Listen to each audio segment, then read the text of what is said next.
It said that if two bullets are released from the same height, one fired from a gun and the other simply drop, they'll hit the ground at the same time. That's because the fired bullet doesn't have any lift. Gravity affects both bullets equally. So, in theory, they should land simultaneously. To put this myth to the test, Adam began with a theoretical experiment. Instead of real bullets, he used a steel ball as a stand-in. He first dropped the steel ball from a set height. Then he launched another one horizontally using a spring on a table. A high-speed camera was set up to capture the exact moment each ball hit the ground. The dropped steel ball took 401 milliseconds to land. The spring-launched one hit the ground in 403 milliseconds. That's an incredibly small difference. So, the myth seemed plausible. Next, it was time for a real bullet test. The first step was to figure out how far a bullet would travel before hitting the ground when fired horizontally. They mounted a gun on a 1.2-meter high stand. Then they fired at wooden boards placed 100, 200, and 300 feet away from the muzzle. Based on the test results, the bullet landed somewhere between 350 and 370 feet.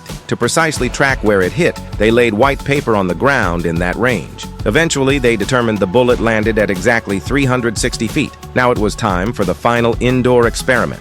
The setup was in a 480-foot-long facility, with no wind to interfere with the bullet's trajectory. Jamie built a special rig that used an electromagnet to hold a second bullet. At the exact moment the handgun was fired, the electromagnet shut off, dropping the other bullet. The rig was positioned at the 360-foot mark. If the myth held true, both bullets should hit the ground at the same time, at the same spot. The test began, and the result was just about perfect. The fired bullet left a skid mark as it hit the ground. High-speed footage showed that the two bullets landed only 0.0096 seconds apart. That tiny gap is simply the result of gravity doing its thing. It's a beautiful demonstration of physics in action. So, the myth is confirmed.